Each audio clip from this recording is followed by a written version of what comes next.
नमस्कार दोस्तों, स्वागत है आपका स्टडी फॉर सिविल सर्विसेज में। वीडियो को पूरा देखिए। कोई भी आपका फीडबैक है, कोई सजेशन है, तुरंत वीडियो में कमेंट करके जरूर बताइए। अच्छा लगे तो वीडियो लाइक जरूर कर लीजिए और ऐसे वीडियो लगातार फ्री में बिना किसी एडवर्टीजमेंट के पाने के लिए चैनल को तुरंत सब्सक्राइब कर लीजिए और बेल आइकन को जरूर टैप कर लीजिए ताकि आगे भी सारे वीडियो आपको मिलते रहे। यूट्यूब में फॉलो करते हैं तो प्लीज ये वाला फ्री टेलीग्राम चैनल जरूर ज्वाइन कर लीजिएगा। सारे नोटिफिकेशन, सारे अपडेट यहीं पे आते हैं, ध्यान रखिएगा। स्टडी फॉर सिविल सर्विसेज का कोई भी पेड ग्रुप अगर आपको ज्वाइन करना है तो सिर्फ 856480560606089752386455 यही नंबर है हमारे, सिर्फ जहां पे कॉल या व्हाट्सएप कर सकते हैं।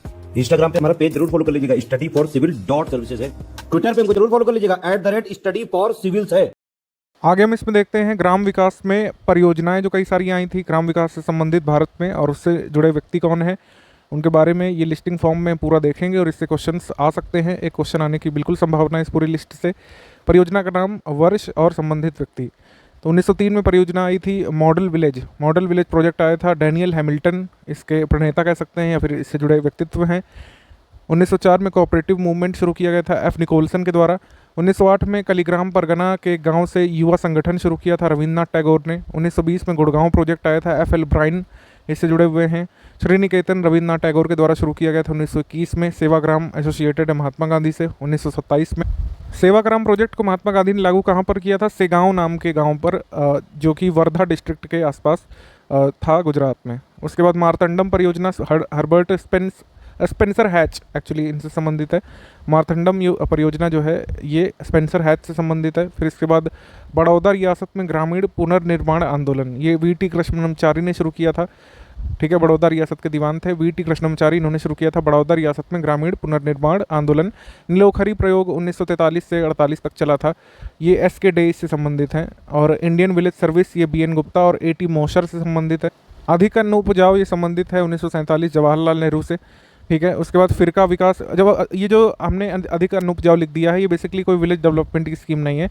ग्रो मोर फूड कैंपेन जो है ये आया था। ठीक है, इसकी अवधारणा जब बंगाल फेमाइन आया था वहाँ से शुरू हुई थी और आज़ादी के बाद इसको सपोर्ट किया था जवाहरलाल नेहरू। तो अधिक अन्न उपजाऊ कोई ऐसा विलेज डेवलपमेंट का प्रोजेक्ट नहीं है, लेकिन फिर भी हमने इसमें शामिल कर लिया है क्योंकि क्रोनोलॉजी में है। फिर फिरका विकास ये टी प्रकाश और डी तरुगाड़ ने शुरू किया था। Etawah pilot project Albert Mayer से संबंधित है। मजदूर मंजिल 1948 में आया था, ये एस.के. डे से संबंधित। Indian village service W.H. विशर से संबंधित। सर्वोदय 1950 में विनोबा भावे से संबंधित और 1951 में भूदान आंदोलन विनोबा भावे से संबंधित। 1952 का ग्रामदान तेलंगाना से भी विनोबा से संबंधित। 2 अक्टूबर 1952 को सामुदायिक विकास कार्यक्रम, ये भी एस.के. डे से संबंधित है। सहयोग किसका था? अमेरिका का था, ये सब आगे बताएंगे अभी आपको। Young farmer association of India, young farmer association of India P.S. Deshmukh से संबंधित। 1959 में त्रिस्तरीय पंचायती राज व्यवस्था राजस्थान में पहली बार बलवंत राय मेहता से संबंधित है ये। राष्ट्रीय प्रदर्शन योजना ये कलवार और सुब्रमण्यम से संबंधित है। ठीक है, और द्विस्तरीय पंचायती राज कर्नाटक में सर्वप्रथम आई थी, अशोक मेहता इससे संबंधित है या फिर अशोक मेहता के रिकमेंडेशंस पर आई थी। और ट्रेनिंग एंड विजिट सिस्टम ये 1974 16 जुलाई को डैनियल बेनौर इसके कह सकते हैं प्रणेता थे। तो ये लिस्ट काफ़ी ज़रूरी है, इससे क्वेश्चन आ सकते हैं, इसको जरूर देखिएगा आप। हम बढ़ते हैं आगे। अब हम बेसिकली फोकस करेंगे फैक्ट्स पर, जैसे जैसे आपके क्वेश्चन बन सकते हैं। इसमें आपको पूरे सिलेबस के ओवरव्यू में से जो मोस्ट इंपॉर्टेंट डेफिनेशंस या टर्म्स आपको याद रखने हैं, चाहे वो स्कीम्स हों चाहे अवधारणाएं हों, उनको देखेंगे। ग्राम विकास, भारत गाँव का देश है, भारत के सर्वांगीण विकास हेतु गाँव का विकास आवश्यक है। अब विभिन्न विद्वानों ने ग्रामीण विकास की परिभाषा दी है, जैसे आर.एन. आजाद के अनुसार ग्रामीण विकास का अर्थ आर्थिक विकास हेतु ग्रामीण क्षेत्रों में आवश्यक और संरचनात्मक विकास करना है, जिसके लिए लघु एवं कुटीर उद्योगों का विकास, विपणन जैसी सेवाओं को विकसित करना होता है। उमा लैली के अनुसार ग्रामीण विकास से अभिप्राय है ग्रामीण क्षेत्रों में रहने वाले अनेकानेक निम्न आय वर्ग के लोगों के जीवन स्तर में सुधार लाना और उनके विकास क्रम को आत्मपोषित बनाना। वर्ल्ड बैंक के अनुसार सामान्यतः ग्रामीण विकास एक ग्रामीण परिवेश में रहने वाले लोगों के आर्थिक और सामाजिक जीवन को बेहतर बनाने की रणनीति है, जो प्रायः गरीब, छोटे किसान, भूमिहीन मजदूर पर अपना ध्यान केंद्रित करती है। ग्रामीण विकास का महत्व समस्त भारत में जो है, वही हमने बता दिया आपको कि अगर भारत को डेवलप करना है तो ग्रामों को डेवलप करना पड़ेगा, क्योंकि करीब जो है 70% पॉपुलेशन ग्रामों में निवास करती है। ठीक है, और महात्मा गांधी के अनुसार भारत का वास्तविक विकास का तात्पर्य शहरी औद्योगिक केंद्रों के विकास से नहीं है, उन्होंने गाँवों के ही विकास से भारत का विकास माना था। ठीक है, भारत का वास्तविक विकास तभी हो सकता है जब भारत के ग्रामों का विकास होगा, महात्मा गांधी ऐसा मानते थे। समाज की परिभाषा अगर हम देखें, क्योंकि ग्रामीण परिवेश में समाज भी इंपॉर्टेंट टर्म है और सामाजिक समस्याएं, सामाजिक स्कीम्स वगैरह हमारे सिलेबस का पार्ट है, तो एक या एक से अधिक वर्ग, समुदाय या संगठन के सामूहिक रूप को समाज कहते हैं। ठीक है, मतलब समाज में क्या आएगा, या तो एक से अधिक वर्ग आएगा, या समुदाय आएगा, या संगठन आएगा। समाज शब्द व्यक्तियों के सामाजिक संबंधों की अपेक्षा किसी विशिष्ट अंतः समूह सदस्यों हेतु प्रयुक्त होता है, जैसे ब्राह्मण समाज, हरिजन समाज, क्षत्रिय समाज, ये सब। समाज की परिभाषा भी अलग अलग है कई सारे विद्वानों की, जैसे समाज एक संघ या संगठन है जिसमें सहयोगी व्यक्ति परस्पर एक दूसरे से संबद्ध होते हैं, गिडिंग्स ने कहा है। समाज कार्य प्रणाली एवं रीतियों की अधिकार सत्ता एवं पारस्परिक सहायता की अनेक समूहों एवं श्रेणियों की तथा मानव के स्वतंत्रता एवं नियंत्रण की एक व्यवस्था है, मैकाइवर ने कहा था समाज को। अब समुदाय क्या है? समुदाय की हम बात कर रहे हैं। एक सीमित क्षेत्र में रहने वाले सामाजिक जीवन के संपूर्ण संगठन को समुदाय कहते हैं। समुदाय व्यक्तियों का समूह होता है जिसके बिना समुदाय का निर्माण असंभव है, यानी कि समुदाय अगर बनाना है तो व्यक्तियों का होना बहुत ज़रूरी है। लुंडबर्ग के अनुसार क्या है, मनुष्यों की जनसंख्या का ऐसा समूह जो सीमित भौगोलिक क्षेत्र में रहता है और एक परस्पर आश्रित जीवन व्यतीत करता हो। मैकाइवर के अनुसार समुदाय सामाजिक जीवन के उस क्षेत्र को कहते हैं जिसमें सामाजिक संबद्धता और कुछ सामंजस्य की मात्रा हो। समिति का प्रयोग सभा समिति शब्द का आता है ऋग्वेद में। संगठित व्यक्तियों के समूह को समिति कहते हैं जो किसी विशेष कार्य हेतु अस्थायी या स्थायी रूप से सृजित की जाती है। राज्य जो है एक स्थायी समिति है। बाढ़ सहायता समिति अस्थायी हो सकती है। दुर्गा पूजा समिति अस्थायी होगी क्योंकि जब दुर्गा पूजा होगी तभी उस समिति का कोई काम पड़ेगा, साल भर नहीं पड़ेगा। विश्वविद्यालय समिति जो है स्थायी होती है। अब संस्था की भी परिभाषा क्या है? सामूहिक क्रिया की विशेषता बताने वाले कार्यप्रणाली के स्थापित स्वरूप या अवस्था को संस्था कहते हैं, मैकाइवर ने कहा है। संस्था एक ऐसा सामूहिक रूप है जो किसी कार्य को करने हेतु निश्चित ढंग की व्यवस्था करती है और सदस्यों के प्रतीकों, विधियों, संस्कारों, अधिकारों और नियमन को सशक्त बनाती है। मजूमदार ने कहा है संगठन दो या दो से अधिक व्यक्ति किसी उपक्रम में साथ साथ काम करते हैं तथा इसके मध्य कार्यों का उचित बंटवारा हो उसे संगठन कहते हैं। या किसी उद्देश्य की प्राप्ति के लिए उत्पादन के साधन को सर्वोत्तम ढंग से समायोजित करने का कार्य संगठन कहलाता है। पीओ हेन ने कहा है ये।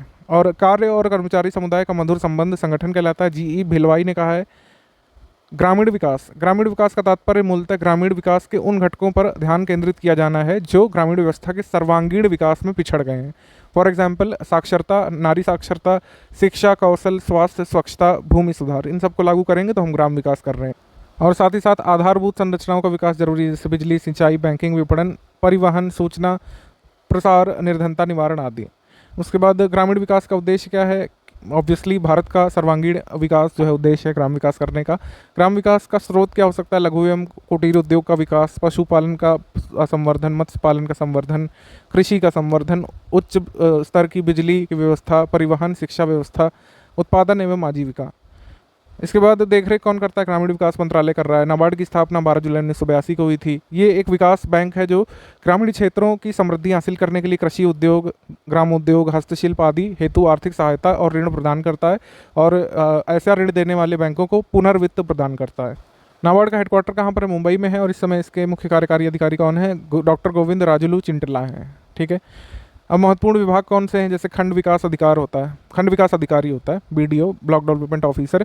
एक कार्यपालक अधिकारी होता है जो कि यूपीपीसीएस से चयनित होता है, यूपीपीसीएस की परीक्षा से चयनित होते हैं ये, और विकास खंड के अधीन आने वाले समस्त ग्रामों के विकास की देखरेख करते हैं। बीडीओ सरकार द्वारा चलाई गई योजनाओं पर क्रियान्वयन करते हैं और जाँच करते हैं कि सही कार्य हो रहा है या फिर नहीं। बीडीओ पंचायत समिति फंड से पैसा ग्राम पंचायत को देते हैं और सुनिश्चित करते हैं कि ग्राम पंचायत जो है ग्राम पंचायत को कितना बजट दिया जाना चाहिए। पंचायत समिति द्वारा प्राप्त सभी दस्तावेजों और पत्रों पर हस्ताक्षर करते हैं। बीडीओ को लगता है कि पैसे का दुरुपयोग हो रहा है तो सख्त कार्रवाई भी कर सकते हैं वो। और जिस खंड में प्रत्येक कार्य को समय पर पूर्ण करवाना होता है वो उसका काम देखते हैं। जन शिकायत सुनते हैं, निवारण हेतु योजना बनाते हैं। देन इसके बाद लेखपाल जो है ग्राम स्तर पर सरकार का प्रतिनिधि होता है। राजस्व विभाग में ग्राम स्तर का अधिकारी लेखपाल कहलाता है और इसको कई जगह अलग अलग नामों से जानते हैं, जैसे करनाम अधिकारी, शान बोगुरु कहते हैं, और पटवारी कहते हैं आंध्र प्रदेश में, वेस्ट बंगाल में, राजस्थान में, कर्णम कहते हैं आपके तमिलनाडु में, पिंड दीमाई इसको बोला जाता है पंजाब में, और हाकिम साहब बोला जाता है राजस्थान के कुछ हिस्सों में। पटवारी प्रथा की शुरुआत की थी शेरशाह सूरी ने। पटवारी प्रथा को बढ़ावा मिला था अकबर के शासनकाल में। चौधरी चरण सिंह के शासनकाल में यूपी में पटवारी का नाम परिवर्तित करके लेखपाल रख दिया गया था। लेखपाल के कर्तव्य क्या क्या हैं? क्योंकि आप लेखपाल की परीक्षा देने जा रहे हैं तो आपको ये कर्तव्य पता होने चाहिए। अधिकार क्षेत्र ग्राम के सभी खेती संबंधी कागजात, भू अभिलेख का रिकॉर्ड रखना लेखपाल का काम है। ग्राम की जनता को आवश्यकता होने पर भू संबंधी जानकारी उपलब्ध करवाना ये लेखपाल का कर्तव्य है। मानचित्र का अनुरक्षण करना, मैप मेंटेन करना, अनावृष्टि और सूखा, अकाल आदि इत्यादि की जानकारी अपने उच्च अधिकारियों तक पहुंचाना और उचित निरीक्षण कर मुआवजा निर्धारण करना। आवश्यकता अनुसार नक्शा परिवर्तन करना। जमाबंदी की 2 प्रति तैयार करके एक तहसील को देना और दूसरी स्वयं के पास रखना। जमाबंदी और गिरवादारी क्या है? किसान के स्वामित्व की समस्त कृषि भूमि का विवरण एक रजिस्टर में एक स्थान पर रखना होता है, जमाबंदी या गिरवादारी। ठीक है। जमाबंदी का नवीनीकरण कितने वर्षों में होता है? जमाबंदी का नवीनीकरण कब होता है? जमाबंदी का नवीनीकरण ज़्यादातर स्टेट्स में 4 वर्षों में होता है। कुछ स्टेट जैसे कि पंजाब वगैरह है वहाँ पर 5 वर्ष में होता है। भूमि रूपांतरण की जानकारी अपने उच्च अधिकारी को देना, ये काम होता है लेखपाल का। भूमि रूपांतरण का मतलब क्या है? ठीक है, लैंड म्यूटेशन जिसको बोलते हैं। कृषि भूमि का एक्चुअली म्यूटेशन नहीं है, वो तो ओनरशिप चेंज होती है। भूमि ट्रांसफॉर्मेशन, लैंड ट्रांसफॉर्मेशन का मतलब है अगर कोई कृषि भूमि का गैर कृषि भूमि में रूपांतरण हो जाता है तो, यानी लैंड का टाइप ही बदल जाता है तो उसको भूमि रूपांतरण बोलते हैं। प्रत्येक फसली वर्ष की जानकारी खसरे में दर्ज करना, ये भी काम होता है लेखपाल का। कृषक दुर्घटना बीमा का आवेदन करने में और लाभ दिलाने में मदद करना आम जनता का। राजस्व अभिलेखों का नवीनीकरण। चकबंदी लेखपाल और राजस्व लेखपाल में फ़र्क क्या है? राजस्व लेखपाल जो है डीएम के अधीन काम करता है, चकबंदी आयुक्त के अधीन काम करता है। चकबंदी लेखपाल यूपी राजस्व संहिता 2006 की धारा 16 क्लॉज 2 द्वारा पद का निर्माण किया गया है राजस्व लेखपाल का।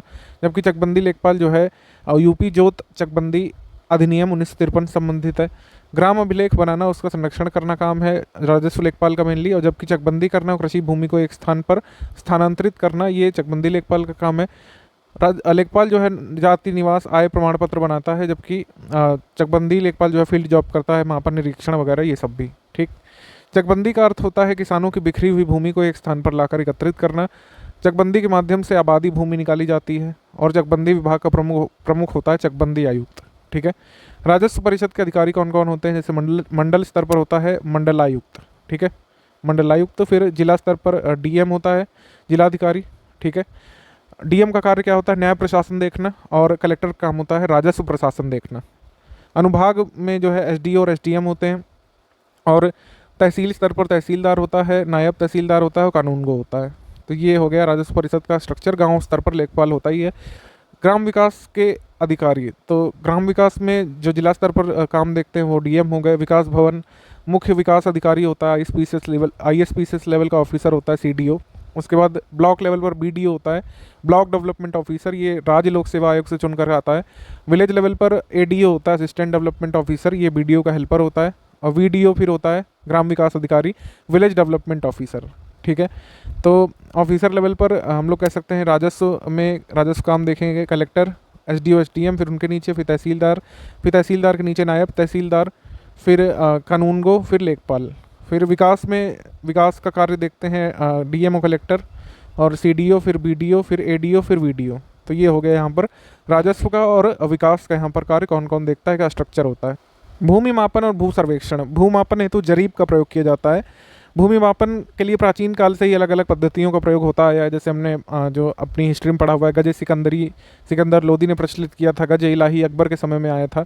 तो अकबर ने गज सिकंदरी के स्थान पर गज इलाही प्रस्तुत किया था। तो गज ए सिकंदरी जो है 39 उंगली या फिर अंक का होता था और 41 अंगुली या अंक का होता था गज इलाही। टोटल 32 इंच मान सकते हैं गज सिकंदरी का माप और 33 इंच मान सकते हैं गज इलाही का माप। ठीक है। और फिर इंपीरियल मेजरमेंट सिस्टम आता है 1826 से। 3 जौ के दाने यानी कि 1 इंच, 1 फुट यानी कि 12 इंच, 1 गज यार्ड यानी कि 3 फुट, 1 चेन यानी कि 22 गज, 1 फरलांग यानी कि 10 चेन 220 गज, और 1 मील मतलब 8 फरलांग। ठीक है। 20वीं सदी में ये सिस्टम जो है फेल हो गया था, ये इंपीरियल मेजरमेंट सिस्टम। इसके बाद 6 अंग्रेजी देशों की अंतर्राष्ट्रीय मीटिंग के पश्चात 1 इंच को 2.54 सेंटीमीटर माना गया, 1 फुट को 12 इंच या फिर 30 सेंटीमीटर माना गया, 1 यार्ड को जो है 0.9144 मीटर माना गया, 1 मीटर को 1.09 यार्ड माना गया। ठीक है। क्षेत्रीय स्तर पर जो हम यूज़ करते हैं उत्तर प्रदेश में, 1 हाथ यानी कि 18 इंच या आधा गज, और 1 गट्ठा या 1 लट्ठा यानी कि 5.5 हाथ या फिर 3.25 गज या फिर 99 इंच। 20 वर्ग लट्ठा मतलब 1 बिस्वा, 1 बिस्वांसी मतलब बिस्वा का 20वां भाग। ठीक है।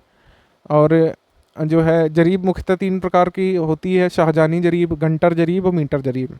शाहजहानी जरीब जो 165 फीट की होती है, गंटर जरीब होती है आपकी 132 फीट की, और मीटर जरीब होती है आपकी 20 मीटर लंबी होती है, ठीक है। और इसमें 200 कड़ियाँ होती हैं, इसमें 200 कड़ियाँ होती हैं, इसमें 2.2 मीटर पर 10 कड़ी होती हैं, ठीक है। फिर पक्का बीघा जो होता है इसमें क्या होता है, 55 का ये स्क्वायर होता है, यानी 3025 वर्ग गज होता है एक पक्का बीघा, ठीक है। एक बीघा में आते हैं 3025 वर्ग गज, ठीक। और हेक्टेयर मतलब हो गया 1000 मीटर स्क्वायर, यानी कि 11,881 वर्ग गज, या फिर 10, या फिर ये हो गया करीब जा करके आपका इतने फुट हो गया ये कुल मिलाकर के। लेकिन इसमें गज और हेक्टेयर और बीघा और गज ये वाला ज़रूर ध्यान रखिएगा, ठीक है। बीघा जो है बिस्वा वाला भी एक बार ऊपर से मिला लीजिएगा, ठीक है। एक बीघा में कितने बिस्वा होते हैं आप जल्दी से कमेंट करके बताएंगे। एक बिस्वा या एक बिस्सा, तो 1/20 पक्का बीघा, ठीक है। ये हमने बता दिया, आपको बताने की ज़रूरत नहीं है। 151.25 वर्ग गज होता है एक बिस्वा, ठीक। या 1361.25 फीट होता है, वर्ग फीट एक बिस्वा, या 20 वर्ग लट्ठा के बराबर होता है, ये है। एक कच्चा बीघा जो है 1/3 होता है पक्के बीघा का, ठीक है।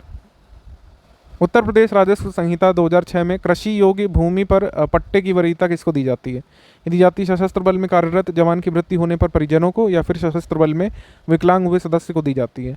तहसील दिवस जो है 2017 में जो है से रेगुलर है, और 2005 में पहली बार लागू किया गया था। अब इसका नाम संपूर्ण समाधान दिवस रख दिया गया है, और प्रत्येक माह के प्रथम और तृतीय मंगलवार को मनाया जाता था, ठीक है। लेकिन अब जो है तहसील दिवस होता है पहले और तीसरे शनिवार को, और उत्तर प्रदेश माह का दूसरा और चौथा शनिवार जो है थाना दिवस होता है।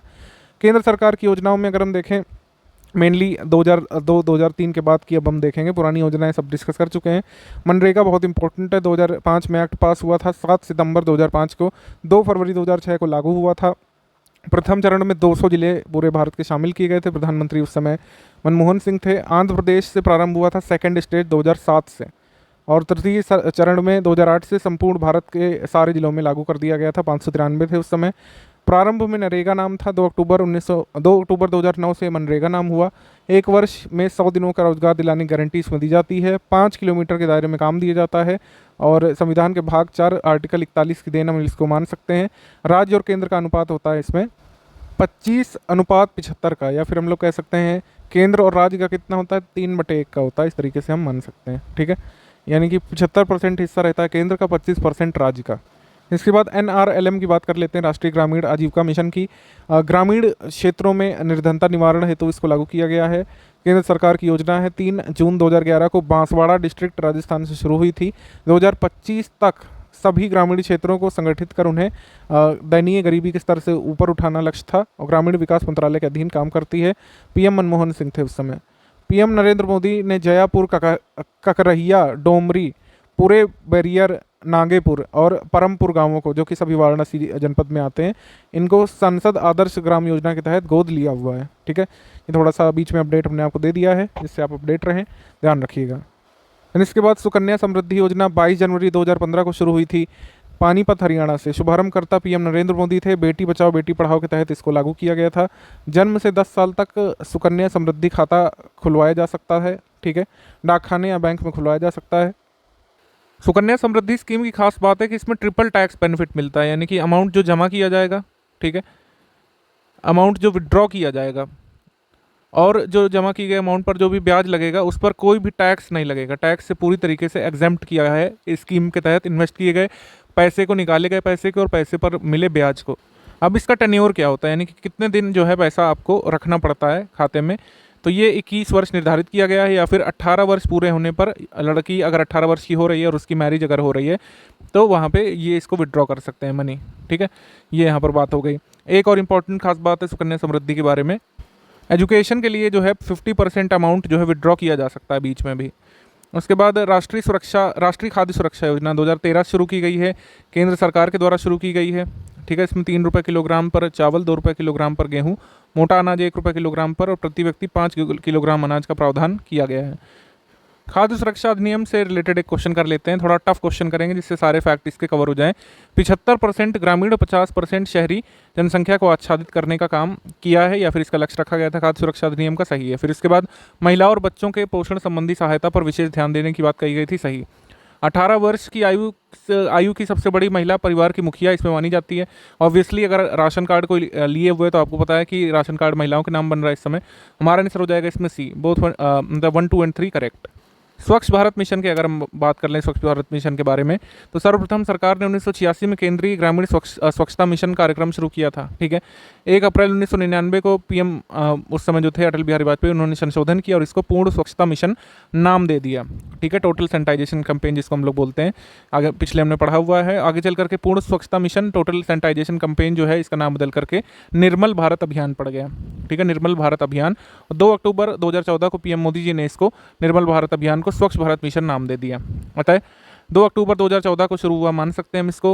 गांधी जी की 150वीं जयंती तक यानी 2 अक्टूबर 2019 तक लक्ष्य रखा गया था कि पूरे देश को जो है ओपन डिफिकेशन फ्री घोषित कर दिया जाएगा, खुले में शौच से मुक्त कर दिया जाएगा। और ऐसा क्लेम किया सरकार ने कि ऐसा हो गया था। प्लस ये भी क्लेम किया कि अब ODF प्लस जो है सिस्टम लाया जा रहा है। ठीक है, ODF प्लस के तहत सर्वाधिक किस राज्य के गांवों को अगर ODF प्लस घोषित किया गया है तो उसका आंसर हो जाएगा तेलंगाना। 2 अक्टूबर को स्वच्छता दिवस मनाया जाने लगा है। ठीक है, अब अटल पेंशन योजना 9 मई 2015 को शुरू की गई थी। नरेंद्र मोदी ने कोलकाता से शुरू की थी। 18 से 40 वर्ष के लोगों को खाता खुलवाने की यहाँ पर सुविधा थी। 60 वर्ष होने पर पेंशन मिलना प्रारंभ होना था इसमें। 9 मई 2015 को कोलकाता से 2 अन्य योजनाएं भी शुरू की थी, प्रधानमंत्री सुरक्षा बीमा योजना, प्रधानमंत्री जीवन ज्योति बीमा योजना। इनके बारे में भी अभी आपको बताएंगे। सुरक्षा बीमा योजना के बारे में बात कर लें तो डेट वही रहेगी, 9 मई 2015। कोलकाता से खाता खुलवाने की उम्र इसमें 18 से 70 वर्ष है। प्रीमियम 12 रुपये वार्षिक जाता है इसमें। लाभ की अवधि 70 वर्ष है। यदि खाता धारक 70 वर्ष की अवस्था तक मृत हो जाता है तो नॉमिनी को 2 लाख रुपए यहाँ पे मिलते हैं। दुर्घटना से अगर पूर्ण विकलांगता होती है तो 2 लाख मिलते हैं। दुर्घटना से अर्ध विकलांगता होती है तो 1 लाख मिलते हैं इसमें। प्रधानमंत्री जीवन ज्योति बीमा योजना, इसमें जो है ये भी कोलकाता से। प्रीमियम इसमें होता है 330 रुपये वार्षिक का। ठीक है, लाभ अवधि है 55 वर्ष। 55 वर्ष तक जिसने बीमा कराया हो, यदि उसकी मृत्यु हो जाती है तो नॉमिनी को 2 लाख रुपए इसमें मिलते हैं। पॉलिसी धारक 55 वर्ष का हो जाता है तो योजना और इससे मिलने वाला लाभ स्वतः निरस्त हो जाते हैं। ये बात आपको ध्यान रखना जरूरी है, ये कहीं नहीं लिखा है। अब ग्रामीण स्वास्थ्य सेवाओं में जो लेटेस्ट स्कीम है उसमें हम देखेंगे राष्ट्रीय ग्रामीण स्वास्थ्य मिशन 12 अप्रैल 2005 को शुरू हुआ। इसका उद्देश्य राष्ट्रीय जनसंख्या नीति जो 2000 में आई थी उसके लक्ष्यों को प्राप्त करना और राष्ट्रीय स्वास्थ्य नीति जो आई थी उसके लक्ष्यों को प्राप्त करना। राष्ट्रीय ग्रामीण स्वास्थ्य मिशन का कार्यान्वयन पूरे भारत में हो रहा है, लेकिन 18 राज्यों पर विशेष तौर पर ध्यान दिया जा रहा है। जनश्री बीमा योजना की शुरुआत 10 अगस्त 2000 को हुई थी। प्रीमियम 200 रुपये होता था और आत्म सहायता समूह के सदस्य और LIC के बीच साझा वहन किया जाता था। सदस्य द्वारा 100 रुपये का भुगतान किया जाता था, शेष 100 रुपये LIC करता था इसमें खुद से। ठीक है, जननी सुरक्षा योजना शुरू हुई थी 1 अप्रैल 2005 को और राष्ट्रीय मातृत्व योजना के स्थान पर इसे चलाया गया था। ये योजना गरीबी रेखा के नीचे जीवन यापन करने वाली महिलाओं के लिए थी और 100% केंद्र सरकार की योजना थी। जननी शिशु सुरक्षा कार्यक्रम, ये कार्यक्रम 2011 में शुरू किया गया था। गर्भवती महिला, बीमार नवजात शिशु की निःशुल्क सेवा और इलाज की गारंटी प्रदान करता था और स्वास्थ्य सेवाओं में निःशुल्क ऑपरेशन की सुविधा इसमें थी और आवश्यकता पड़ने पर ब्लड ट्रांसफ्यूज करना, भोजन, उपचार, दवा उपलब्ध करवाना, ये सब इसमें शामिल किया गया था। परिवार नियोजन योजना 1952 से ही लागू है, आपको पता है। परिवार नियोजन प्रारंभ करने वाला प्रथम देश भारत है। इसके बाद किसान क्रेडिट कार्ड स्कीम, इसकी शुरुआत हुई थी 1998 में। वाणिज्यिक बैंकों, ग्रामीण बैंकों और सहकारी बैंकों द्वारा प्रदान किए गए ऋण को सुसाध्य बनाने के लिए किया गया था। अब इसको हम थोड़ा सा डीप में डिस्कस करेंगे क्योंकि किसान क्रेडिट कार्ड इंपॉर्टेंट है। सभी किसान व्यक्ति, संयुक्त उधारकर्ता जो मालिक किसान है, किराए पर भूमि लेने वाले किसान, मौखिक पट्टेदार, बटाईदार, स्वयं सहायता समूह, किसान के संयुक्त देयता समूह जिनमें किराए पर भूमि लेने वाले किसान, बटाईदार शामिल है, सभी लोन ले सकते हैं किसान क्रेडिट कार्ड का। किसान क्रेडिट कार्ड किसानों को उनकी भूमि के आधार पर ऋण प्रदान करता है। पात्र किसान को किसान क्रेडिट कार्ड एवं पासबुक जो है प्रदान कर दी जाती है। वो कोई कार्ड नहीं होता है, एक्चुअली पासबुक होती है। ठीक है, अब तो इसको रुपे कार्ड से भी जोड़ दिया गया है तो अब डिजिटल हो गई है, लेकिन पहले पासबुक ही मिलती थी। ठीक है, जब योजना आई थी। किसान क्रेडिट कार्ड का उपयोग करके खेतों के लिए बीज, उर्वरक, कीटनाशक आदि जरूरतों का सामान खरीदने के लिए पैसा मिल जाता है किसान को। वार्षिक समीक्षा की शर्त 3 वर्ष के लिए वैध होती है और लागत वृद्धि और फसल प्रारूप परिवर्तन होने पर ऋण की सीमा परिवर्तित भी की जा सकती है। किसान क्रेडिट कार्ड पर निकाली गई धनराशि का भुगतान 12 महीने में करना होता है, ये ध्यान रखिएगा। ठीक, और किसान क्रेडिट कार्ड किसान धारक किसानों के ऋण बदलने का पुनर्निर्धारण की अनुमति प्राकृतिक आपदा के कारण फसल खराब होने पर मिलता है। किसान को दी जाने वाले ऋण का निर्धारण प्रचलात्मक जोत, फसल पैटर्न और वित्त श्रेणी के आधार पर होता है कि क्या फसल का पैटर्न है, उसी हिसाब से लोन दिया जाता है। 2002-2003 से किसान क्रेडिट कार्ड धारकों को व्यक्तिगत बीमा पैकेज की सुविधा भी प्रदान की जाने लगी है। व्यक्तिगत बीमा पैकेज के अंतर्गत अगर मृत्यु होती है तो 50,000 रुपये और अपंग होने पर 25,000 रुपये की धनराशि मिल जाती है इस किसान क्रेडिट कार्ड के अंतर्गत बीमा योजना से। अब भूमि सुधार कार्यक्रम जो आए हैं उसमें हम देखेंगे। भूमि सुधार का मतलब हो गया कि भूमिगत संसाधनों का वितरण किसानों के पक्ष में हो। इसका मुख्य उद्देश्य सामाजिक संबंधों को ऐसा स्वरूप देना है जिससे कृषि उत्पादकता अधिकतम की जा सके। भूमि सुधार के अंग कौन कौन से होते हैं? मध्यस्थों की समाप्ति, काश्तकारी सुधार, प्रति व्यक्ति भूमि की अधिकतम सीमा निर्धारित कर, देशी ग्राम समाजवेशी भूमि को भूमिहीन व्यक्तियों को दे देना, जोतों की चकबंदी करना। मध्यस्थों की समाप्ति कैसे हुई थी? भूमि सुधार कार्यक्रम के अंतर्गत बिचौलिया काश्तकारी प्रथा समाप्त कर दी गई थी। स्वतंत्रता के पूर्व 57% क्षेत्र जमींदारी प्रथा के अधीन था और बेनामी भूमि का पता लगाकर किसानों को भूमि प्रदान की गई थी। 1967 तक 23.8 एकड़ भूमि किसानों में बांटी गई थी। ये एक्चुअली 23.8 एकड़ नहीं, थोड़ा ज़्यादा फिगर है, लेकिन कोई ऐसा याद रखने की ज़रूरत नहीं है इसको। काश्तकारी सुधार में क्या होता है? काश्तकारी सुधार का तात्पर्य उस व्यवस्था से है जिसमें भूमि मालिक स्वयं खेती नहीं करता है बल्कि जमीन काश्तकारों को पट्टे पर दे देता है। काश्तकार 3 प्रकार के होते हैं: स्थायी काश्तकार, ऐच्छिक काश्तकार और उप काश्तकार। नेशनल सैंपल सर्वे 1953-54 के अनुसार भारत की 25% भूमि पट्टे पर थी उस समय। आज़ादी के पूर्व 34 से 75% तक लगान लिया जाता था इन पट्टों पर। और प्रथम एवं द्वितीय योजना में आवाज़ उठाई गई कि वसूला जाने वाला कुल लगान सकल उपज का 1/4 या 1/5 से अधिक नहीं होना चाहिए। अधिकांश राज्यों में भूमि हदबंदी कानून बनाकर, लैंड सीलिंग एक्ट बनाकर 1972 तक केंद्र द्वारा जारी किया गया था। चकबंदी व्यवस्था है जिसमें किसानों की बिखरी जमीन को एक जगह इकट्ठा किया जाता है, उसे चकबंदी बोलते हैं। हम आपको पहले ही बता चुके हैं। सबसे पहला अधिनियम आया था 1920 में बड़ौदा में, आपको पता है। प्रथम पंचवर्षीय योजना प्रारंभ होने के पूर्व जिन राज्यों में आ चुका था वो कौन कौन से हैं? अब देखिए यहाँ पर उत्तर प्रदेश लिखा है तो आप लोग कंफ्यूज हो रहे होंगे कि उत्तर प्रदेश में तो बाद में आया है, लेकिन यहाँ पर उत्तर प्रदेश की बात नहीं हो रही है, यहाँ पर मध्य प्रांत की बात हो रही है, सेंट्रल प्रोविंस की बात हो रही है। तो सेंट्रल प्रोविंस में आ चुका था, ठीक है, आपका पंजाब में आ चुका था और महाराष्ट्र और हैदराबाद में आ चुका था।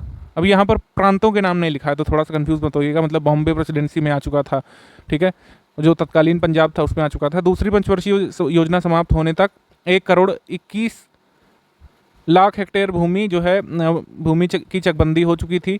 पश्चिम बंगाल और असम में चकबंदी योजना लागू नहीं हुई थी, ठीक है। इंद्रधनुषी क्रांति में क्या क्या आता है? इंद्रधनुषी क्रांति जुलाई 2000 में आई थी। पीएम अटल बिहारी वाजपेयी ने नई कृषि नीति बनाई थी जिसके अनुसार सभी क्रांति के सामूहिक स्वरूप को इंद्रधनुषी क्रांति कहते थे। इसमें कौन कौन सी शामिल है ये एक बार देखिएगा, क्योंकि इसमें पूछ सकते हैं कि रेनबो रिवॉल्यूशन में कौन सा रिवॉल्यूशन शामिल नहीं है, एक बार इसमें देखिएगा जरूर। और पंचायती राज में अगर हम देखें तो विकेंद्रीकरण तात्पर्य है। मुख्य उद्देश्य कृषि विकास, गौवंश संवर्धन, बागवानी, खादी ग्रामोद्योग, कुटीर उद्योग, समावेशन आदि का संवर्धन, ठीक है। पंचायती राज स्वराज हेतु ग्राम स्वराज को प्रमुख अंग माना गया है। व्यवस्था जो है संवैधानिक हो चुकी है, ये सब हम आपको बता चुके हैं पहले ही। सबसे पहले बलवंत राय मेहता समिति आई थी 1957 में, त्रिस्तरीय पंचायती राज व्यवस्था की सिफारिश की। अशोक मेहता ने द्विस्तरीय पंचायती राज व्यवस्था की सिफारिश की। कार्यकाल कहा कि 4 वर्ष का होना चाहिए। ग्राम पंचायत समिति समाप्त कर दी जाए, रिकमेंड किया, ठीक है। और इसमें फिर VKP राव समिति आती है। राव समिति 1985 में 4 स्तरीय पंचायती राज समिति के गठन की इन्होंने सिफारिश की थी, ठीक है। फिर सांघवी कमेटी आती है, इसने कॉन्स्टिट्यूशनल स्टेटस दिए जाने की बात कही। PK तुंगन कमेटी ने भी 1989 में कॉन्स्टिट्यूशनल स्टेटस दिए जाने की बात कही। प्रदेश के सर्वांगीण विकास और उत्तर प्रदेश की पंचायतों को आर्थिक एवं सामाजिक रूप से सुदृढ़ बनाने के लिए कार्यक्रम जो चलाए गए हैं, जो कौन कौन से? ग्रामीण स्वच्छता कार्यक्रम, clean and green UP, Ram Manohar Lohia panchayat सशक्तिकरण योजना और पंचायती राज पदाधिकारी प्रशिक्षण कार्यक्रम, मुख्यमंत्री पंचायत प्रोत्साहन पुरस्कार। ये कुछ उत्तर प्रदेश के कार्यक्रम है।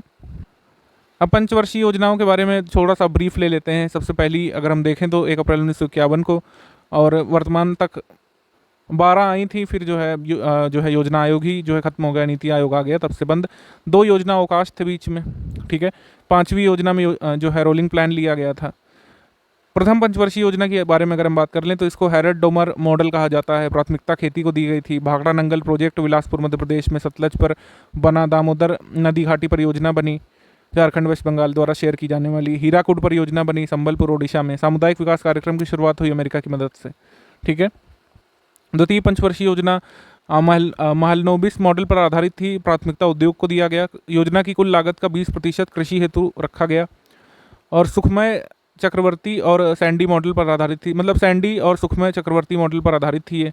गाडगिल योजना के नाम से मशहूर थी। कृषि और उद्योग को समान प्राथमिकता इसमें दी गई। फूड कॉरपोरेशन ऑफ इंडिया की स्थापना हुई। कृषि की मूल्य लागत आयोग की स्थापना 1966 में होती है, तृतीय पंचवर्षीय योजना में। इंडो चाइना वॉर होता है, इंडो पाक वॉर होता है, और 1965 के अकाल के कारण सबसे विफल पंचवर्षीय योजना इसको माना जाता है। फिर चतुर्थ पंचवर्षीय योजना जो है अशोक रुद्र और एलन मैनी मॉडल पर आधारित थी और स्थिरता के साथ विकास अर्जित करने का एक कार्यक्रम था। 22% वित्त कृषि क्षेत्र पर खर्च करने का प्रयास किया गया था। पंचम पंचवर्षीय योजना जो है ये पूरी नहीं हो पाई थी क्योंकि बीच में कांग्रेस सरकार गिर गई थी और फिर रोलिंग प्लान यानी अनावृत योजना आती है। 2 अक्टूबर 1975 को क्षेत्रीय ग्रामीण बैंक की स्थापना भी की गई थी। डीपी धर मॉडल पर आधारित है, इसको इनपुट आउटपुट मॉडल भी बोलते हैं, जो कांग्रेस की पंचवर्षीय योजना आई थी। लेकिन फिर बीच में कांग्रेस की सरकार गिर गई। मोरारजी देसाई सरकार ने रोलिंग प्लान शुरू किया, 1978 से 80 तक चलाया और ये गुन्नार मिर्डाल मॉडल पर आधारित थी। इसका उद्देश्य था शराबबंदी, सार्वजनिक वितरण प्रणाली को संवर्धन करना। और 1980 में पीएम इंदिरा गांधी ने फिर से रोलिंग प्लान को बंद कर दिया था जब वापस उनकी सरकार आती है। छठवीं पंचवर्षीय योजना में जनता सरकार योजना के नाम से प्रचलित थी और 1980 1 अप्रैल को लागू किया गया था। तेजी से औद्योगिकीकरण, रोजगार के स्तर में वृद्धि करना, गरीबी में कमी लाना और तकनीकी आत्मनिर्भरता प्राप्त करना, ये छठवीं पंचवर्षीय योजना के उद्देश्य थे। इसी में 12 जुलाई 1982 को नाबार्ड की स्थापना होती है। 7वीं पंचवर्षीय योजना जो है जॉन डब्ल्यू मिलर मॉडल पर आधारित थी और मूल उद्देश्य थे तीव्र विकास, आधुनिकीकरण, आत्मनिर्भरता और सामाजिक न्याय। कपाट की स्थापना इसी पंचवर्षीय योजना में होती है। कपास को छोड़कर अन्य फसलों का उत्पादन लक्ष्य से बहुत ज़्यादा हासिल हुआ था। जवाहर रोजगार योजना की शुरुआत भी आपकी 7वीं पंचवर्षीय योजना में हुई थी। जॉन डब्ल्यू मिलर मॉडल पर आधारित 8वीं पंचवर्षीय योजना थी। 1 अप्रैल 1992 से 31 मार्च 1997 तक पीवी नरसिम्हा राव थे और प्राथमिकता सर्वांगीण मानव विकास को दिया गया था। उपलब्धि मैला ढोने की प्रथा समाप्त की गई थी। सिर पर मैला ढोने की प्रथा समाप्त की गई थी 8वीं पंचवर्षीय योजना से। पेयजल पूर्ति की शुरुआत की गई थी, टीकाकरण की शुरुआत की गई थी और राष्ट्रीय पोषाहार कार्यक्रम की शुरुआत की गई थी 15 अगस्त 2001 को। ठीक है, राष्ट्रीय पोषाहार कार्यक्रम की शुरुआत की गई थी 15 अगस्त 2001 को। 9वीं पंचवर्षीय योजना 1 अप्रैल 1937 से 31 मार्च 2002। प्राथमिकता स्थिरता के साथ आर्थिक विकास हासिल करना, सामाजिक न्याय और समानता के साथ विकास हासिल करना। 10वीं पंचवर्षीय योजना समावेशी मॉडल पर आधारित थी। ठीक है, समावेशी विकास हासिल करना, समानता, सामाजिक न्याय पर बल दिया गया था। मिड डे मील योजना 15 अगस्त 1995 को आती है। ठीक है, इसमें राजस्व अनुपात कैसे होता है? केंद्र राज्य का 60/40 का होता है और पर्वतीय क्षेत्रों में होता है 90/10 का। ठीक है, स्पेशल कैटेगरी स्टेट्स में। भारत निर्माण प्रोग्राम की शुरुआत 2005-2006 में हुई थी। मनमोहन सिंह जी ने इसकी शुरुआत की थी। त्रिवर्षीय योजना थी और 6 घटकों पर ध्यान दिया गया था इसमें: सिंचाई, सड़क, बिजली, आवास, जलापूर्ति और दूरसंचार। फिर उसके बाद इंदिरा आवास योजना, इसके बारे में पहले ही बात कर चुके हैं। Rural landless employment guarantee programme की एक उप योजना थी, फिर जो है अलग योजना बन जाती है बाद में जा करके ये। ठीक है, और राजस्व अनुपात 75/25 का है इसमें। और 2013 में इसकी आर्थिक राशि बढ़ा करके 45,000 से 70,000 किया गया था। 48,500 से 75,000 किया गया था। अब उतनी रेलिवेंट नहीं है क्योंकि प्रधानमंत्री आवास योजना इसकी जगह काम कर रही है। प्रधानमंत्री आवास योजना ग्रामीण, इसने जो है इंदिरा आवास योजना को रिप्लेस किया है। प्रधानमंत्री आवास योजना ग्रामीण को 23 मार्च 2016 से शुरू किया गया था। दिल्ली और चंडीगढ़ को इसमें नहीं शामिल किया गया है। दिल्ली और चंडीगढ़ में जो है नहीं, मतलब प्रधानमंत्री आवास योजना ग्रामीण को लागू किया गया है, बाकी सारे यूटीज़ में लागू है। मैदानी क्षेत्रों में केंद्र का जो इसमें हिस्सा होता है वो 60% होता है, 40% राज्य का होता है, जबकि पर्वतीय क्षेत्रों में 90% केंद्र का होता है, 10% राज्य का होता है। और दीनदयाल उपाध्याय ग्राम ज्योति योजना, ये 25 जुलाई 2015 को शुरू की गई थी पटना, बिहार से। भारत के सभी गांवों के विद्युतीकरण का लक्ष्य रखा गया था। किसानों को पर्याप्त बिजली प्रदान करने के लिए योजना शुरू की गई थी। 1 मई 2018 तक लक्ष्य पूर्ति का उद्देश्य रखा गया था। 18,452 गांवों तक बिजली पहुंचाना इसका उद्देश्य था, किंतु असफल रही और केवल 17,128 गांवों तक ही पहुंच सकी थी ये योजना। ठीक है, दीनदयाल उपाध्याय ग्राम ज्योति योजना। उसके बाद स्वर्ण जयंती स्वरोजगार योजना, ये हम पहले भी कई बार आपको बता चुके हैं। 6 स्कीमों को मर्ज करके इसको शुरू किया गया था। फिर उसके बाद अंत्योदय अन्न योजना 25 दिसंबर 2000 को शुरू हुई थी। इसका उद्देश्य अति निर्धनों को खाद्य सुरक्षा उपलब्ध करवाना था और कितने इसमें चावल गेहूं मिलता है वो सब हम आपको बता चुके हैं। इस योजना के तहत मूल्य क्या लिया जाता था वो भी बता दिया आपको। सर्व शिक्षा अभियान 2001 से शुरू हुआ और 2001-2002 से प्रारंभ हुआ। घोषणा हुई थी 2001 वित्तीय वर्ष में। 6 प्रमुख उद्देश्य था। 6 से 14 वर्ष के बच्चों को निःशुल्क शिक्षा उपलब्ध करवाना और बजट आवंटन इस प्रकार है केंद्र राज्य का। और 15 अगस्त 2015 से सभी विद्यालयों में बालक और बालिकाओं के लिए अलग अलग टॉयलेट्स प्रदान किए गए हैं। ये जो है इसी के अंतर्गत। उज्ज्वला योजना का सेकंड फेज़ अब तो आ चुका है, महोबा से लॉन्च किया गया था उत्तर प्रदेश में। सबसे पहला फेज़ बलिया से लॉन्च किया गया था उत्तर प्रदेश में 1 मई 2016 को। मुख्य उद्देश्य मुफ्त एलपीजी कनेक्शन उपलब्ध करवाना था और शुरू में 15 मिलियन एलपीजी कनेक्शन देने का लक्ष्य था और ओवरऑल 5 करोड़ देने का लक्ष्य था, लेकिन फिर 8 करोड़ तक भी इसको हासिल किया गया। ये सब चीज़ें आपको करंट अफेयर में पता लगती रही होंगी, ठीक है। भारत में विकास एवं रोजगार कार्यक्रमों की अगर बात कर लें तो प्रथम वित्त आयोग का गठन इसमें महत्वपूर्ण है, 1951 में हुआ था, ठीक है। अब इसमें कुछ कार्यक्रम हैं जो कि एसोसिएटेड हैं विकास और रोजगार कार्यक्रमों से। तो कम्युनिटी डेवलपमेंट प्रोग्राम, समाज का सर्वांगीण विकास उद्देश्य 1952 में आया। सघन कृषि जिला कार्यक्रम आया था, ये 1960-61 में। किसानों को ऋण, बीज, खाद और औजार का वितरण करना। राष्ट्रीय सुरक्षा कोष बना था 1962 में। नगद, स्वर्ण, आभूषण आदि मूल्यवान वस्तु का सहयोग करना, ठीक है। गहन कृषि क्षेत्रीय कार्यक्रम 1964-65 में। विशिष्ट फसलों का विकास लक्ष्य था। साख अधिकरण योजना आई थी 1965 में। रिजर्व बैंक की चयनात्मक साख नियंत्रण की योजना थी। भारतीय पर्यटन विकास निगम आया था, देश के विभिन्न स्थानों पर पर्यटकों हेतु जो है होटल और गृह आदि का निर्माण करना 1966 में। हरित क्रांति आती है 1966-67 में। कृषि उत्पादन में वृद्धि लक्ष्य है। बहुफसली कार्यक्रम आता है, इसका भी लक्ष्य सेम है। फिर 14 बैंकों का नेशनलाइजेशन होता है 1969 में। और राष्ट्रीय विद्युतीकरण लिमिटेड बनता है 1969 में। कृषि एवं उद्योग को विद्युत पहुंचाना लक्ष्य था। उसके बाद त्वरित ग्रामीण जलापूर्ति योजना लागू की गई थी 1972-73 में। सूखाग्रस्त क्षेत्र कार्यक्रम DPAP या था 1973 में। ये सब पहले भी हम लोग बता चुके हैं, लेकिन एक ओवरऑल क्रोनोलॉजी में चल रहे हैं। लघु कृषक विकास कार्यक्रम 1974-75। 20 पॉइंट्स प्रोग्राम आया था 1975 में, ठीक है। काम के बदले अनाज योजना आई थी 1977-78 में। फिर एक 2004 में भी आती है बाद में। राष्ट्रीय ग्रामीण रोजगार योजना आती है 1980 में। कृषि सेवा केंद्र स्थापित होते हैं 1983-84 में। और राष्ट्रीय ग्रामीण विकास कोष बनता है 1984 में, ठीक है। व्यापक फसल बीमा योजना, ठीक है, यहाँ पर बीमा योजना लिखेंगे। व्यापक फसल बीमा योजना 1985 में आती है। प्रौढ़ शिक्षा कार्यक्रम 1988 में शुरू किया गया। भारतीय पर्यटन वित्त निगम की स्थापना की गई 1989 में। नेहरू रोजगार योजना आती है 1989 में। कृषि एवं ग्रामीण ऋण राहत योजना 1990 में आती है। शहरी सूक्ष्म उद्यम योजना आती है 1990 में। राष्ट्रीय नवीनीकरण निधि आती है 1992 में अस्तित्व में। बाल श्रम उन्मूलन योजना आती है 1994 में। उत्तर पूर्व विकास बैंक की स्थापना होती है 1995 में उत्तर पूर्वी क्षेत्रों के लिए। स्वर्ण जयंती शहरी रोजगार योजना 1997 में।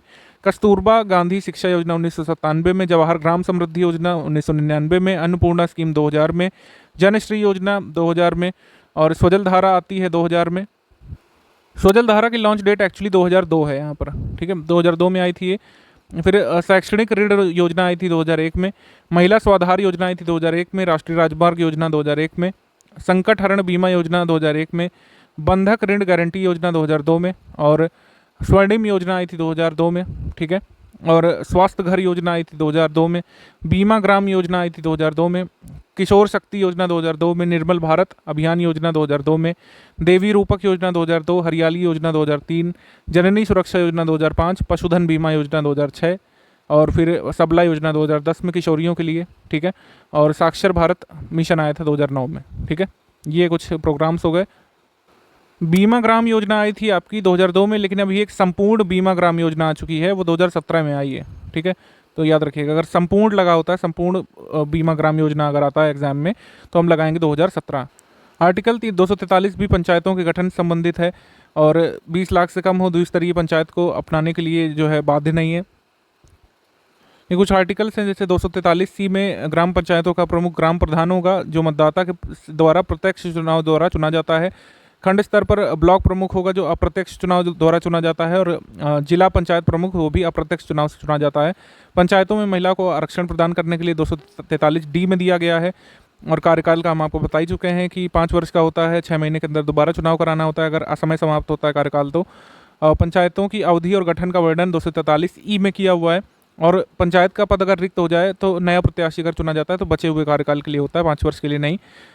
पंचायती पद का चुनाव लड़ने के लिए न्यूनतम आयु जो है कितने वर्ष होनी चाहिए? 21 वर्ष। पंचायतों की शक्ति, अधिकार, उत्तरदायित्व के बारे में बताता है 243G। 243H कर अधिरोपण की शक्ति के बारे में बताता है, ठीक है। और पटवारी लेखपाल के बारे में आपको बता चुके हैं। पटवारी या लेखपाल शब्द का प्रयोग अलाउद्दीन खिलजी के काल से होता हुआ आ रहा है। पटवारी शब्द का महत्व जो है शेरशाह सूरी के समय में मिला था। शेरशाह सूरी के शासनकाल में विधि और न्याय देखता था मुकद्दम या चौधरी जिसको बोलते थे, और राजस्व देखता था पटवारी, पट्टा और कबूलियत प्रथा या प्रणाली की शुरुआत शेरशाह सूरी के शासनकाल से हुई थी। शेरशाह के समय गांव को मौजा कहा जाता था और 1952 से पहले पटवारी हुआ करते थे। तो 1952 के बाद लेखपाल पद बना। यूपी जमींदारी उन्मूलन और भूमि सुधार अधिनियम जो आया था 11 जुलाई 1952 को, ठीक है। मतलब ये अधिनियम 1950 कहा जाता है लेकिन लागू हुआ था 11 जुलाई 1952 को। और 1950 में चौधरी चरण सिंह जो है कृषि और राजस्व मंत्री थे, गोविंद वल्लभ पंत मुख्यमंत्री थे। 27,000 पटवारियों ने अधिनियम का विरोध किया था, लेकिन चौधरी चरण सिंह ने सबको बर्खास्त कर दिया और नया पद लेखपाल सृजित किया। चकबंदी जोत अधिनियम 1953 का उद्देश्य था किसानों की टुकड़े युक्त भूमि का एकीकरण करना। पटवारी के कार्य ये होते हैं, भू अभिलेख उपस्थित रहता है उसके पास। यदि किसी व्यक्ति को अपने खेत या जमीन की जानकारी चाहिए तो सरकारी शुल्क दे करके देख सकता है। पटवारी अपने कागजात पर खेत का नाम, लगान, मालिक, उसका नंबर आदि दर्ज करता है। पटवारी खेतों में होने वाले परिवर्तन को कागजों में परिवर्तित करता है। अनावृष्टि, सूखा, बाढ़ आदि की जानकारी अपने उच्च अधिकारियों को दिलवाता है और इससे संबंधित जो भी मुआवजा सरकार की तरफ से आता है, राज्य सरकार की तरफ से, वो लोगों को प्राप्त करने में मदद भी करता है। पटवारी के पास गांव का नक्शा होता है जिसमें प्रत्येक स्थिति आदि, सड़क, नदी, मकान, खेत, तालाब की जो है स्थिति दर्ज होती है। पटवारी प्रत्येक जानकारी को जमाबंदी में परिवर्तित कर उसकी 2 प्रतियां तैयार करता है। एक प्रति पटवारी के पास रहती है, दूसरी तहसील कार्यालय में होती है। जमाबंदी का नवीनीकरण हमने आपको बताया कि ज़्यादातर स्टेट्स में 4 वर्ष में होता है, पंजाब में 5 वर्ष में होता है। भूमि रूपांतरण यानी कि जो भूमि है इसका टाइप बदलता है। आवासीय या व्यावसायिक भूमि में परिवर्तित हो जाती है जब कृषि भूमि, तो उसको भूमि रूपांतरण बोलते हैं। भूमि रूपांतरण संबंधित रिपोर्ट पटवारी अपने उच्च अधिकारी के पास प्रेषित करता है। पटवारी उच्च अधिकारी के आदेशानुसार भू निरीक्षण, नक्शा परिवर्तन, भू राजस्व आदि का कार्य करता है। पटवारी का कार्य का वर्णन लैंड रिकॉर्ड्स मैनुअल में वर्णित किया गया है। यूपी में पटवारी सेवा नियमावली या फिर लेखपाल कोड जो है बना था 2006 में। इसके बाद 2006 में बताया गया कि पटवारी राजस्व परिषद के समूह गा का एक पद होता है। पटवारी प्रत्येक वर्ष अपने हल्के के गांव में जाकर के निरीक्षण करता है, इसको पड़ताल बोलते हैं। पटवारी एक वर्ष में 3 बार पड़ताल करता है, खरीफ की फसल की, रबी की फसल की और जायद की फसल की। खसरा क्या होता है? एक विधिक दस्तावेज होता है जिस पर कुल 22 बॉक्सेस होते हैं। इसमें वर्णन होता है खसरा संख्या, खेत का क्षेत्रफल, मालिक का नाम, उगने वाली फसल का प्रकार, कृषक का नाम, मिट्टी का वर्णन, वृक्ष का वर्णन, उगाने वाली फसल का विवरण। नक्शा विवरण खसरा पर प्रदर्शित नहीं किया जाता है, मतलब फसल का विवरण नहीं होता है, ठीक है। खसरा मूल भू अभिलेख है किंतु अधिकार पत्र नहीं है। अधिकार पत्र क्या है? जमाबंदी होता है, ठीक है। खसरा को गिरदावरी भी कहते हैं हम लोग। और यूपी भू राजस्व अधिनियम 1901 की धारा 33 में वर्णित वार्षिक रजिस्टर को खतौनी बोलते हैं। ये अधिकार प्रलेख है, ठीक है। रिकॉर्ड ऑफ राइट है ये, ठीक है। रिकॉर्ड ऑफ राइट है आपका खतौनी। इसमें भूस्वामी के सभी खेत का ब्यौरा दर्ज होता है और हैसियत दर्ज होती है। 5 वर्ष में खतौनी का नवीनीकरण किया जाता है, इसको जमाबंदी भी कहते हैं। कहीं कहीं पर जो है खतौनी को जमाबंदी बोलते हैं। जमाबंदी आ जाए, खतौनी आ जाए, रिकॉर्ड ऑफ राइट होता है, ठीक है। Record of ownership right. और जबकि जो ये आपका खसरा है ये ओनरशिप का रिकॉर्ड नहीं देता है, ठीक है। ये भू अभिलेख है, अधिकार पत्र नहीं है। दाखिल खारिज यानी कि क्या होता है? भूमि के कब्जे में परिवर्तन। जब दाखिल खारिज होता है जो यानी कि भूमि के कब्जे में परिवर्तन हुआ, यानी खतौनी में जोतदार का नाम परिवर्तित हुआ है अगर, तो खतौनी में या फिर जमाबंदी में अगर नाम परिवर्तित हुआ है तो उसको हम लोग बोलते हैं दाखिल खारिज या फिर इंग्लिश में म्यूटेशन बोलते हैं। कृषि वर्ष 1 जुलाई से 30 जून को कृषि वर्ष या फिर फसली वर्ष बोलते हैं। उसके बाद खसरा और खतौनी का सम्मिलित रूप अधिकार अभिलेख कहलाता है। भू अभिलेख लेखपाल तैयार करता है और भू अभिलेख का निरीक्षण कानूनगो करता है। तहसील स्तर पर राजस्व अधिकारी तहसीलदार होता है। भू राजस्व की वसूली अमीन करता है। और तहसील दिवस हमने आपको बताया कब बनाया जाता है। चकबंदी का तात्पर्य आपको बता चुके हैं। प्रथम प्रयोग 1954 में कैराना मुजफ्फरनगर में, मुसाफिर खाना सुल्तानपुर से किया गया था। 1958 से संपूर्ण प्रदेश में चकबंदी लागू है। चकबंदी लेखपाल का कार्य आपको बता चुके हैं, बिखरी हुई भूमि को इकट्ठा करना होता है। चकबंदी जोत अधिनियम 1953 से सृजित चकबंदी लेखपाल का पद होता है, चकबंदी में सहायता करता है ये। और भूमापन सर्वेक्षण में प्रमुख होने वाला यंत्र जरीब होता है और ये आपको बता चुके हैं इसमें कैसे कैसे जरीब की क्या लेंथ वगैरह होती है, ठीक है। ये सब आपको बताया जा चुका है। मीटर जरीब जो होती है 20 मीटर की होती है, ऊपर शायद आपको 22 बता दिया है, थोड़ा सा उसमें करेक्शन करेंगे। और ये लाठा, उनवासी, कचवानसी, बिस्वासी, बिस्वा, गजिलाही, ये सब थोड़ा सा याद करने वाली चीज़ें हैं। आपको इसको लर्न करना पड़ेगा वर्ड बाय वर्ड और कई बार लिख के याद करिएगा, हो जाएगा आराम से। अंबेडकर विशेष रोजगार योजना 2004 में आई थी उत्तर प्रदेश में। उपलब्ध संसाधनों के अनुरूप बहुआयामी रोजगार पर बल देना और ग्रामीणों के बीच रोजगार हेतु शहर पलायन को रोकना इसका उद्देश्य था। इसमें इकाई लागत का अनुदान राज्य सरकार द्वारा देय होता है 2 भागों में, ठीक है। SC STs को जो है 33% इकाई में जो आने वाला अनुदान होता है उसमें मिलता है फंड SC/ST के लिए 33% या 10,000 रुपये। ठीक है, अगर कोई इकाई लगाना चाहता है और वो SC/ST में नहीं आता है तो उसको 25% अपनी लागत का हिस्सा मिलेगा, जो कि अधिकतम 7500 रुपये हो सकता है। ठीक है, अगर कोई गांव में ही कोई इकाई लगाना चाहता है तो। उसके बाद प्रधानमंत्री आदर्श ग्राम योजना 2009-2010 में PM मनमोहन सिंह ने शुरू की थी, शुरू में 5 राज्यों में और 1000 गाँवों में। 5 राज्य कौन कौन से थे? असम, बिहार, हिमाचल, राजस्थान, तमिलनाडु। इस योजना का उद्देश्य था गरीबी का यथासंभव उन्मूलन करना और 3 वर्ष से कम में 50% तक कम करना। 50% अनुसूचित जाति संख्या वाले गांवों को मॉडल के रूप में विकसित करना इसका लक्ष्य रखा गया था। फिर सौभाग्य योजना आती, सहज बिजली हर घर योजना, टोटल रूरल इलेक्ट्रिफिकेशन इसकी स्कीम थी, मतलब टोटल रूरल और मतलब कह सकते हैं इलेक्ट्रिफिकेशन इसकी स्कीम थी। सभी को इलेक्ट्रिसिटी कनेक्शन, ग्रामीण विद्युतीकरण पूरा कराना इसकी स्कीम थी। और 2018-19 तक ऐप की सहायता से 8.92 लाख परिवारों को कनेक्शन दिया गया था और कुल करीब 50 लाख से ऊपर परिवारों को बिजली कनेक्शन प्रदान इसमें किया गया था। इस योजना का संचालन ग्रामीण विद्युतीकरण कॉरपोरेशन REC के द्वारा किया जा रहा था। उसके बाद दीनदयाल उपाध्याय ग्रामीण कौशल योजना ये आई थी 2014 में। दीनदयाल उपाध्याय की 98वीं जयंती पर नितिन गडकरी और वेंकैया नायडू जी ने इसको जारी किया था। योजना का उद्देश्य 15 से 35 आयु वर्ग के लोगों को, यानी कि युवा नीति के तहत जो युवा माने जाते हैं उस वर्ग को लाभ पहुंचाना था और इसमें रोजगार कुल मिलाकर दिया गया था। अंत्योदय अन्य योजनाएं आपको बता चुके हैं पहले ही। ग्रामीण आवास योजना आपको बता चुके हैं। आदर्श ग्राम सेवा योजना ये डैनियल हैमिल्टन की योजना थी। इसको मद्रास के गाँव श्री सुंदरम से लागू किया गया था और 1919-20 में इसको रोक दिया गया था।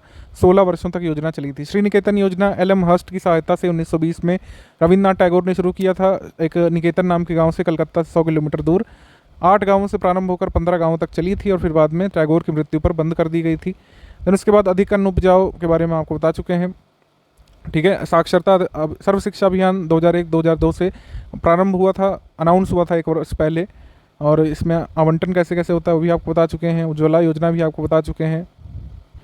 स्वजल धारा अटल बिहारी वाजपेयी जी के 78वें जन्मदिन पर शुरू की गई थी 2002 में। इसका उद्देश्य कुआं, बावड़ी, तालाब, हैंडपंप आदि लगाकर पेयजल उपलब्ध करवाना था। 2006-2008 तक ये योजना बंद रही, लेकिन फिर से चालू हो गई थी 2008-2009 से। मरुभूमि विकास कार्यक्रम मोरारजी देसाई के समय शुरू किया गया था। 100% केंद्र सरकार द्वारा कार्यान्वित योजना है। उद्देश्य वगैरह आपको बता चुके हैं और केंद्र और राज्य का बजट अनुपात जो है इस तरीके से 75-25 का है। राष्ट्रीय ग्रामीण स्वास्थ्य मिशन भी आपको बता चुके हैं। ठीक है, और आशा योजना की शुरुआत हुई थी आपकी 23 अगस्त 2005 को। ठीक है, आशा दिवस के रूप में 23 अगस्त को मनाया जाता है। ये सब चीज़ें बताई जा चुकी हैं आपको। कुटीर ज्योति भी आपको बताया जा चुका है। राष्ट्रीय शहरी स्वास्थ्य मिशन देख लेते हैं एक बार। 1 मई 2013 को अपने निर्णय के तहत राष्ट्रीय शहरी स्वास्थ्य मिशन को राष्ट्रीय स्वास्थ्य मिशन के एक उप मिशन के रूप में लॉन्च किया गया था और ये नेशनल हेल्थ मिशन के अधीन काम कर रहा है। उत्तर प्रदेश जल क्षेत्र पुनर्गठन योजना 8 मार्च 2002 को शुरू हुई थी विश्व बैंक द्वारा।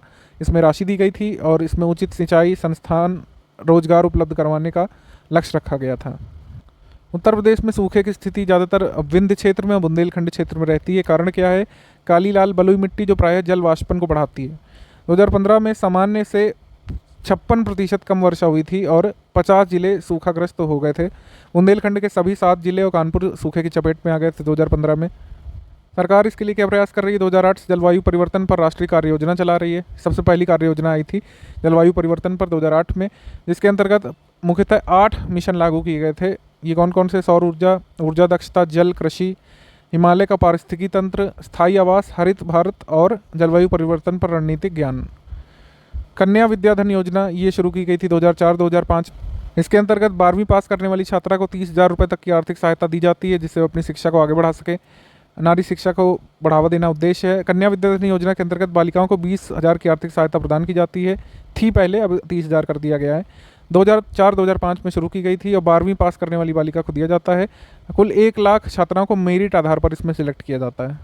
ठीक है, इसके बाद आपको बता दिया जाए कि प्रधानमंत्री आवास योजना के तहत ग्रामीण और शहरी दोनों में ही योजना की राशि जो है बैंक के खाते में आती है, जो आधार से जुड़ा होता है। और मकान का आकार अगर हम देखें 25 वर्ग मीटर होता है, जो कि प्रारंभ में 20 वर्ग मीटर हुआ करता था।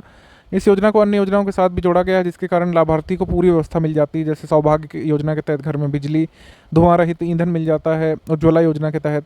ठीक है, योग्यता यही है कि किसी भी शहर में पक्का मकान नाम से नहीं होना चाहिए आपके, और किसी पूर्व हाउसिंग योजना का लाभ आपने नहीं लिया होना चाहिए, शादीशुदा आपको ज़रूर होना चाहिए, इकोनॉमिक वीकर सेक्शन में आपको आना चाहिए, और SC STs के लिए भी मान्य है योजना, और किसी भी जाति धर्म की महिलाओं के लिए ये योजना लागू होती है प्रधानमंत्री आवास की। प्रधानमंत्री आवास योजना ग्रामीण के बारे में और डीप में बात कर लेते हैं कि इसमें मैदानी क्षेत्र के लाभार्थी को 1.2 लाख और पहाड़ी क्षेत्र में 1.3 लाख का लाभ मिलता है, जो कि सीधे खाते में आता है। ठीक है। आवेदक जो है SC STs का हो सकता है, BPL धारक, मजदूर, अल्पसंख्यक हो सकता है, बंधुआ मजदूर भी लाभ ले सकते हैं, अर्धसैनिक बलों के सैनिकों की विधवाएं, युद्ध में मारे गए सैनिकों का परिवार, सब लाभ ले सकते हैं इसमें। भूमि व्यवस्थाओं में बात करें तो रैयतवाड़ी व्यवस्था यहाँ पर लागू रही है, थॉमस मुनरो ने प्रारंभ किया था, बम्बई, बरार, मध्य प्रदेश, ठीक है, और असम कुर्ग में प्रचलित हुई थी। इस योजना के तहत प्रत्येक पंजीकृत भूमिदार ही भूमि का मालिक होता था और सरकार को लगान देने के लिए उत्तरदायी होता था। भूमिदार के पास भूमि रखने बेचने का अधिकार भी होता था। भूमि कर न देने पर भूमि स्वामित्व से उसे वंचित कर देती थी अंग्रेज सरकार। इस योजना के अंतर्गत सीधा संबंध रैयत से होता था।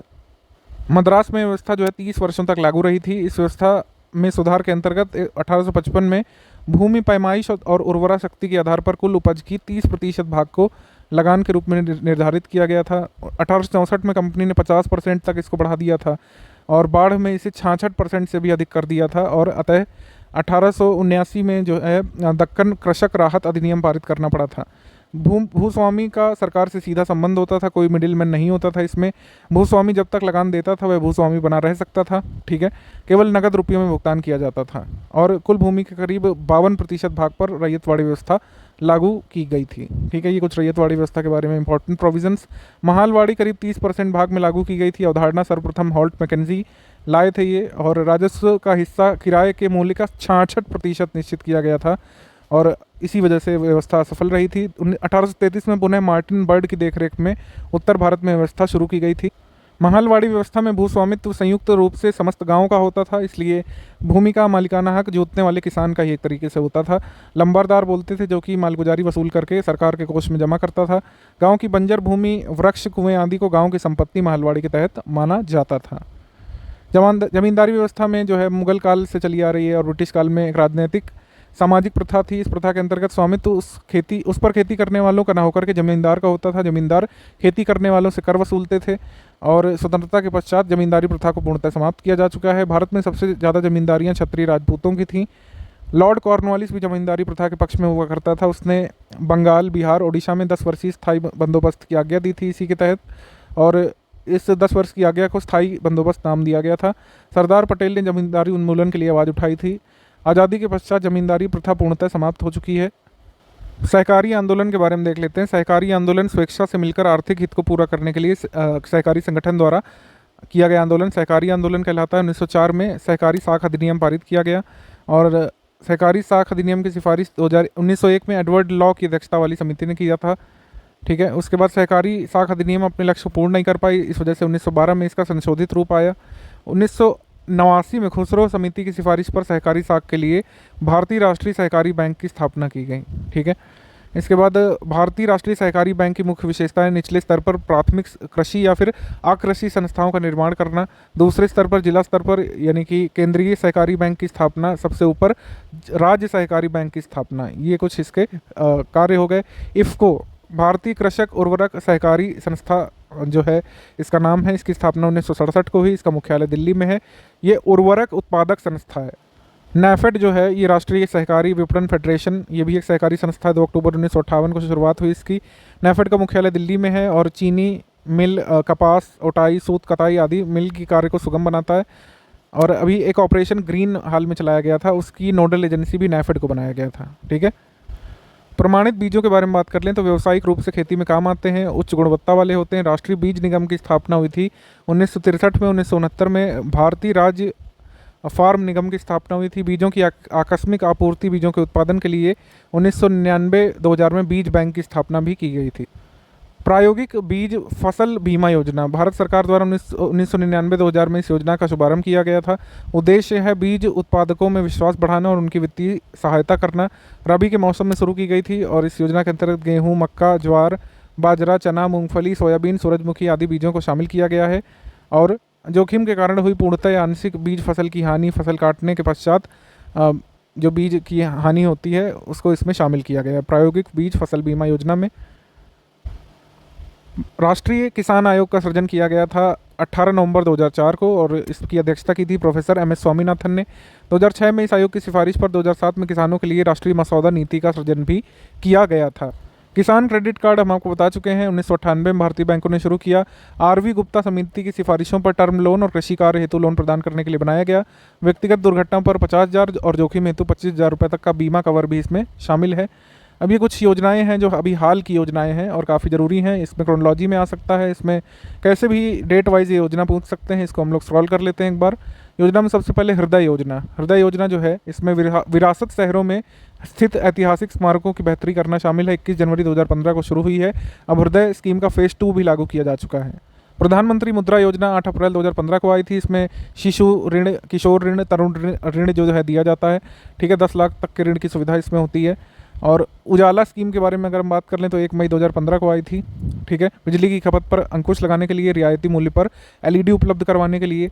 ग्राम उजाला स्कीम अभी हाल में आई है, इसी के जैसी स्कीम आई है अभी बिहार में, यूपी में। ये इसमें एलईडी वितरित किए जा रहे हैं।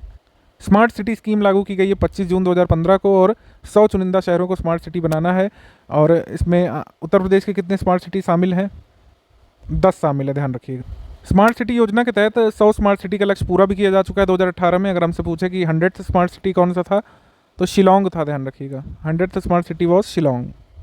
स्किल इंडिया मिशन की शुरुआत हुई थी 15 जुलाई 2015 को, युवाओं में कौशल विकास। डिजिटल इंडिया मिशन की शुरुआत 2 जुलाई 2015 को, सरकारी कामकाज को डिजिटल बनाना और सेवाएं इलेक्ट्रॉनिक रूप में प्राप्त हों।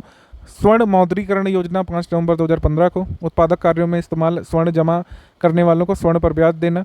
और स्वर्ण बुलियन योजना आई थी 5 नवंबर 2015 को, 10 ग्राम के वजन वाले सोने के सिक्कों में वृद्धि करना। स्टार्टअप इंडिया योजना आई थी 16 जनवरी 2016 को। Shyama Prasad Mukherjee national urban mission आया था 21 फरवरी 2016 को। सेतु भारतम योजना आई थी 4 मार्च 2016 को। राष्ट्रीय राजमार्गों को रेलवे क्रॉसिंग रहित बनाने हेतु ओवरब्रिज का निर्माण करना इसका लक्ष्य था। आत्मनिर्भर भारत योजना 12 मई 2020 को, इसके बारे में बात कर चुके हैं करंट अफेयर में भी। प्रधानमंत्री स्वामित्व योजना ये आई थी अप्रैल 2020 में। योजना ग्रामीण क्षेत्रों में बसे हुए लोगों को संपत्ति के स्वामित्व को स्पष्ट करने की दिशा में एक सुधारात्मक कदम है। ठीक है, मतलब आबाद गांवों में जो लोग बसे हुए हैं उनको रिकॉर्ड ऑफ राइट देना जहां पर भी वो लोग रह रहे हैं, ये स्वामित्व स्कीम का लक्ष्य है। आरोग्य सेतु मोबाइल ऐप आया है। इसमें कोविड संक्रमित मरीजों के आसपास संक्रमण से बचने के लिए आया था। कोविड की फर्स्ट वेव के दौरान आया था। प्रधानमंत्री गरीब कल्याण योजना ये 25 अप्रैल 2020 को आई थी। गंगा वृक्षारोपण योजना, गंगा किनारे पेड़ लगाने के लिए 9 जुलाई 2018 को। वन धन योजना 14 अप्रैल 2018 को। राष्ट्रीय बांस पुनर्गठन, बांस उत्पादन बढ़ाने के लिए 25 अप्रैल 2018 को। प्रधानमंत्री रोजगार प्रोत्साहन योजना जून 2015 को। प्रधानमंत्री राष्ट्रीय पोषण मिशन योजना 8 मार्च 2018 को। और ऑपरेशन ग्रीन्स मिशन आया था 1 फरवरी 2018 को। आलू, प्याज, टमाटर की कीमतों को नियंत्रित करने के लिए नैफेड इसकी जो है इम्प्लीमेंटिंग एजेंसी है, ध्यान रखिएगा। ऑपरेशन ग्रीन की नोडल एजेंसी कौन है? नैफेड। सोलर चरखा योजना आई थी 5 फरवरी 2018 को, महिलाओं हेतु रोजगार बढ़ाने के लिए। गोवर्धन स्कीम आई थी 1 फरवरी 2018 को। खेलो इंडिया स्कूल गेम्स 31 जनवरी 2018 को। फिर बालिका श्री योजना आई थी। लिवेबिलिटी इंडेक्स प्रोग्राम 20 जनवरी 2018 को जारी किया गया। तब से लिवेबिलिटी इंडेक्स आता है हमारे करंट अफेयर में।